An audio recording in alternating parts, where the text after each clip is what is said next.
3 मई 1987 Canada का Scarborough शहर। हमेशा की तरह आज भी शहर में चहल पहल थी। लोग ऑफिस, स्कूल और मार्केट से घर की तरफ निकल रहे थे। धीरे धीरे शाम हुई और फिर सूरज डूबते ही अंधेरा छा गया। दिन तो हमेशा की तरह ही था, लेकिन आज की रात और भी ज्यादा अंधेरी थी। रात के 1 बज गए। एक लड़की बस से उतरी। बस उसे ड्रॉप करके आगे चली गई और उसके उतरने के 1 मिनट के अंदर ही उस पे पीछे से अटैक हुआ। चोट सर पे लगी, जिससे वो गिर गई और बेहोश हो गई। जब उसकी आंख खुली तो उसके बॉडी पे कपड़े नहीं थे। शरीर पे कई जगह चोट के निशान थे। उसे समझते देर नहीं लगी कि उसके साथ क्या हुआ था। ये पिछले 5 साल में होने वाला 24th इंसिडेंट था और इस घटना को अंजाम देने वाला कोई और नहीं बल्कि स्कारबोरो रेपिस्ट के नाम से फेमस हो चुका दरिंदा ही था। उसका शिकार ज़्यादातर टीनेजर लड़कियां ही होती थीं और ये सब घटनाओं को वो पीछे से अटैक करके अंजाम देता था, जिससे उसे कोई पहचान नहीं पाता था। अब इन इंसिडेंट्स की वजह से पेरेंट्स ने अपनी बेटियों को बाहर भेजना बंद कर दिया। शाम होते ही सड़कों पर सन्नाटा छा जाता। सड़क पे कोई होता तो वो बस सन्नाटा और वो दरिंदा। लेकिन आगे चल के ये दरिंदा पुलिस के हत्थे चढ़ जाता है। लेकिन इस बीच उसने इतनी घटनाओं को अंजाम दे दिया था जिसे सोच पाना भी मुश्किल था। लेकिन सवाल यही था कि आखिर वो ऐसा क्यों करता था। क्या उसके साथ कोई और भी था या वो अकेला ही ये सब करता था, और पुलिस ने इस गुत्थी को कैसे सुलझाया? इन सभी सवालों का जवाब आगे आपको मिल जाएगा। So hello friends, welcome back to another episode of TMS crime. October 1987 Toronto का स्कारबोरो शहर। 17 साल की कार्ला हुमल्का एक पेट शॉप में नौकरी करती थी। किसी काम से एक दिन वो एक रेस्टोरेंट गई। उसी दौरान रेस्टोरेंट में उसकी मुलाकात 22 साल के पॉल केनेथ बर्नार्डो से हुई। Paul Bernardo university of Toronto में पढ़ता था। वो देखने में काफ़ी हैंडसम था, इसलिए पहली ही नज़र में कार्ला को उससे प्यार हो गया। वहीं पॉल को भी कार्ला काफ़ी अच्छी लगी। नतीजा ये हुआ कि दोनों ने एक दूसरे से बात किया और प्रपोज कर दिया, और उसी रात को एक होटल बुक किया और एक दूसरे के साथ फिजिकल रिलेशन बना लिया। इसके बाद दोनों एक दूसरे से अक्सर मिलने लगे। हालांकि दोनों की उम्र में 5 साल का फ़र्क था, बावजूद इसके दोनों के बीच काफ़ी अच्छी बॉन्डिंग बन गई। उसी दौरान स्कारबोरो शहर में एक रेपिस्ट की दहशत फैली हुई थी। लोगों ने उस रेपिस्ट को स्कारबोरो रेपिस्ट का नाम दिया था। वो अक्सर रात के समय सड़कों पर लड़कियों का पीछा करता, फिर मौका मिलते ही उनके साथ रेप कर देता। इधर कार्ला पॉल के प्यार में पागल हो चुकी थी। उसके लिए पॉल एक परफेक्ट मैच था। अब वो फ्रिक्वेंटली एक दूसरे के साथ फिजिकल होने लगे थे। और उधर उसी दौरान स्कारबोरो शहर में रेप के 12 मामले सामने आ चुके थे। वो दरिंदा हमेशा रात के समय लड़कियों को अपना शिकार बनाता था, इसलिए उसकी पहचान कर पाना पुलिस के लिए काफ़ी मुश्किल था। इसी तरह एक रात वो दरिंदा अपने नए शिकार को ढूंढ रहा था और उसे एक लड़की दिख भी जाती है। अब रात के अंधेरे में वो उसका पीछा करता है और उस पे अटैक कर देता है, लेकिन वो लड़की बच जाती है, जिसके बाद वो दरिंदा उसका हाथ पकड़ के उसके साथ ज़बरदस्ती करने की कोशिश करता है। लेकिन वो लड़की जैसे तैसे करके अपना हाथ छुड़ा लेती है और वहाँ से भाग निकलती है। अब इसके बाद वो सीधा पुलिस स्टेशन जाती है और पुलिस को अपने साथ हुई पूरी घटना को बताती है। पुलिस समझ जाती है कि ये किसी और का नहीं बल्कि उसी स्कारबोरो रेपिस्ट का ही काम है। पुलिस वाले विक्टिम से स्केच बनवाने को कहते हैं, जिसके बाद उसके बताए अनुसार उस दरिंदे का स्केच तैयार होता है। अब पुलिस उस स्केच को हर जगह लगा देती है। अब ये मामला इतना फेमस हो गया था कि स्केच को देखते ही काफ़ी लोग उस फोटो से मिल रहे लोगों के बारे में बताते हैं और उसमें एक नाम पॉल का भी आता है। पुलिस ने फिर रेप के मामले की जांच के लिए पॉल समेत कई अन्य संदिग्धों को पुलिस स्टेशन बुलाया और उनसे DNA सैंपल लिए। पॉल ने भी बिना किसी झिझक के पुलिस को अपना DNA सैंपल दे दिया। DNA उस वक्त फॉरेंसिक साइंस में बिल्कुल नई चीज़ थी। पुलिस ने कई सैंपलों के साथ पॉल का DNA सैंपल भी जांच के लिए भेज दिया। लेकिन रिपोर्ट आने में काफ़ी वक्त लगने वाला था। अब आप सोच रहे होंगे कि क्या पॉल सच में वही रेपिस्ट था या वो उस रेपिस्ट जैसा दिखता था इसलिए उसका नाम आ गया। और अगर वही रेपिस्ट था तो फिर क्या ये बात कार्ला को नहीं पता थी या कार्ला भी इसमें मिली हुई थी? अब ये सब आगे बिल्कुल साफ हो जाएगा और पूरी सच्चाई जान के आपके पैरों तले जमीन खिसक जाएगी। अब डीएनए सैंपल देने के बाद पॉल अपनी गर्लफ्रेंड कार्ला को लेकर सेंट कैथरीन चला गया। वहाँ वे कार्ला के घर में रहने लगे। उधर स्कारबोरो शहर में तो रेप बंद हो गया, लेकिन सेंट कैथरीन में अब रेप के मामले सामने आने लगे।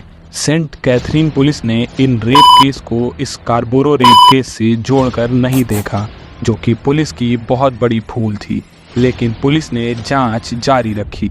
उधर कार्ला के पेरेंट्स को पॉल इतना पसंद आ गया था कि वो उससे अपनी बेटी की शादी करवाने के लिए राजी हो गए। दोनों के शादी की तारीख तय कर दी गई। इसी बीच डीएनए टेस्ट का रिजल्ट भी आ गया और पॉल का डीएनए रेपिस्ट के डीएनए से मिल गया, जिसके बाद ये साफ हो गया कि स्कारबोरो रेपिस्ट कोई और नहीं बल्कि पॉल ही है।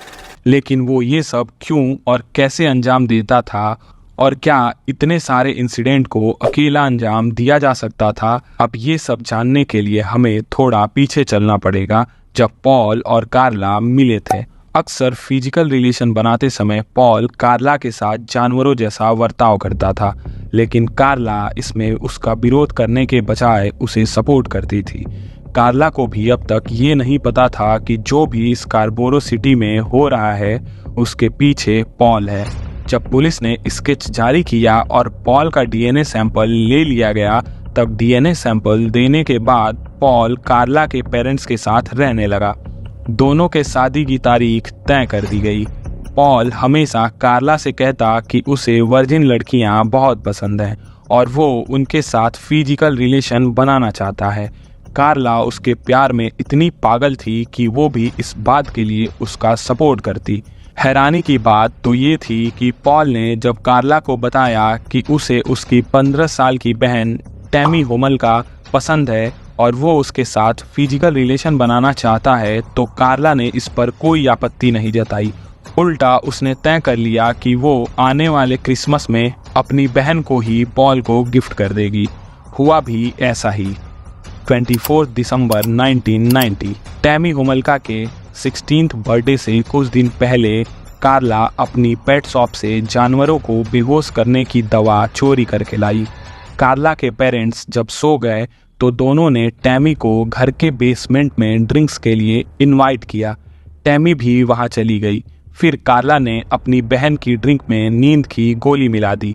फिर वो ड्रिंक उसने टैमी को दे दी। टैमी ने जैसे ही वो ड्रिंक पिया वो बेहोश हो गई। फिर कार्ला और पॉल ने टैमी के साथ रेप करना शुरू कर दिया। दोनों ने उसका वीडियो भी बनाया। टैमी की कहीं नींद ना खुल जाए इसलिए कार्ला ने उसके मुंह पे हेलोथेन लगा दी, जिससे कि चाह कर भी टैमी जल्दी से होश में ना आ पाए। लेकिन थोड़ी ही देर बाद टैमी को उल्टियां होने लगी। ये देखकर पॉल और कार्ला के होश उड़ गए। फिर उन्होंने सारे सबूत मिटाए और 911 पर कॉल कर दिया। टैमी को तुरंत अस्पताल ले जाया गया, लेकिन 3 घंटे बाद ही उसकी मौत हो गई। लेकिन इस बात की पुलिस रिपोर्ट नहीं लिखाई गई, क्योंकि कार्ला और पॉल ने ये बोलकर पेरेंट्स को अपनी बातों में कन्विंस कर लिया कि टैमी की मौत ड्रग की ओवरडोज से हुई है। टैमी की मौत के बाद कार्ला और पॉल उस घर को छोड़कर कुछ ही दूर पोर्ट डलहौजी के एक बंगले में शिफ्ट हो गए। दोनों ने फिर 14 जून 1991 के दिन MM रॉबिन्सन स्कूल में पढ़ने वाली 9वीं की छात्रा लेस्ली महाफी को अपना अगला शिकार बनाया। जब वो स्कूल के बाद अपने दोस्तों के साथ घर लौटी तो उस समय काफ़ी रात हो गई थी। दरअसल उस दिन स्कूल में कुछ दिन पहले रोड एक्सीडेंट में मारे गए कुछ छात्रों के लिए शोक सभा रखी गई थी। इसी कारण घर आने में लेस्ली लेट हो गई। घर का दरवाज़ा बंद था, इसलिए उसने सोचा कि क्यों ना वो अपनी दोस्त के घर जाकर ही सो जाए। लेकिन तभी रास्ते में पॉल भी वहाँ से गुजर रहा था। उसने लेस्ली को अकेला देखा तो गाड़ी रोककर उससे बात करने लगा। कहा कि चलो मैं तुम्हें छोड़ देता हूँ। लेस्ली ने पहले तो मना किया, लेकिन पॉल ने कहा कि इतनी रात अकेले जाओगी, कुछ भी हो सकता है, मैं तुम्हें ड्रॉप कर दूंगा। पॉल के साथ कार में कार्ला भी थी। एक लड़की को पॉल के साथ देखकर लेस्ली मान गई। जैसे ही लेस्ली गाड़ी के पास आई तो पॉल ने कपड़े से उसका मुंह बंद करके दोनों हाथ बांध दिए। फिर उसे जबरदस्ती गाड़ी में बिठा लिया और अपने घर ले गया। वहां पॉल और कार्ला ने 24 घंटे तक लेस्ली के साथ रेप और मारपीट की। दोनों ने इसकी वीडियो भी बनाई, फिर बाद में उसकी हत्या कर डाली। इसके बाद पॉल ने उसके 100 के टुकड़े करके सीमेंट के बैग में डाल दिए और उन्हें 18 किलोमीटर दूर जाकर नदी में फेंक दिया। वहीं पॉल और कार्ला के शादी की तारीख भी आ गई। 29 जून 1991 को दोनों ने शादी कर ली। उसी दिन नदी में कुछ लोगों को सीमेंट के बैग मिले जिसमें एक बॉडी पड़ी थी। उन्होंने तुरंत पुलिस को इसकी सूचना दे दी। पुलिस ने मामला दर्ज करके जांच शुरू कर दी। कई दिनों की मशक्कत के बाद भी पुलिस को कोई सुराग हाथ नहीं लगा। उधर स्कारबोरो में भी पॉल का डीएनए सैंपल टेस्ट नहीं हुआ था। घटना को 10 महीने बीत गए। फिर डेट आई 16 अप्रैल 1992, सेंट कैथरीन शहर। होली क्रॉस सेकेंडरी स्कूल की 15 साल की छात्रा क्रिस्टीन फ्रेंच हमेशा की तरह अपने स्कूल से घर पैदल जा रही थी। उसका घर स्कूल से महज 15 मिनट की दूरी पर था। फ्रेंच के पास एक कार आकर रुकी। इसमें पॉल और कार्ला सवार थे। कार्ला ने फ्रेंच को पता पूछने के बहाने अपने पास बुलाया। जैसे ही फ्रेंच उसके पास गई, पॉल ने पीछे से उस पर हमला कर दिया और उसे कार में डाल दिया। फिर दोनों फ्रेंच को लेकर अपने घर आ गए। उन्होंने उसके साथ भी वही सब किया जो पहले वाली लड़कियों के साथ किया था, लेकिन इस बार क्रिस्टीन के माता पिता ने पुलिस में रिपोर्ट दर्ज करवा दी। पुलिस ने जांच शुरू की तो क्रिस्टीन का शव 13 अप्रैल को एक गड्ढे में पड़ा मिला। ये बात पूरे शहर में फैल गई कि 2 स्कूल की लड़कियों के साथ इस तरह की हैवानियत की गई और पुलिस अब तक कातिल को नहीं पकड़ पाई है। शहर में इस बात को लेकर काफ़ी गुस्सा था। दोनों लड़कियों का केस सुलझाने के लिए ग्रीन रिबन टास्क बनाई गई। इसी दौरान एक शख्स सामने आया। उसने बताया कि इन सब हत्याकांड के पीछे उसका दोस्त पॉल हो सकता है, क्योंकि उसका फेस पुलिस द्वारा जारी किए गए स्केच से भी मिलता है और वो पहले बता चुका था कि उसे कम एज की लड़कियां ज़्यादा पसंद है, लेकिन उसके पास इसका कोई सबूत नहीं था। पुलिस ने बस नाम मात्र के लिए पॉल से पूछताछ की, क्योंकि पॉल और कार्ला का कोई क्रिमिनल बैकग्राउंड नहीं था और न ही उनके खिलाफ कोई सबूत पुलिस को मिला था। लेकिन जब से पुलिस ने पॉल से पूछताछ की, तभी से कार्ला और पॉल के बीच एक डर पैदा हो गया था। उनके बीच अब लड़ाइयाँ होने लगी। झगड़ा इतना बढ़ गया कि पॉल ने एक दिन कार्ला पे जानलेवा हमला कर दिया, जिसके बाद कार्ला अपने माता पिता के घर चली गई। कार्ला की मां ने इसकी तहरीर पुलिस को दी और पॉल के खिलाफ डोमेस्टिक वायलेंस का मामला दर्ज करवा दिया।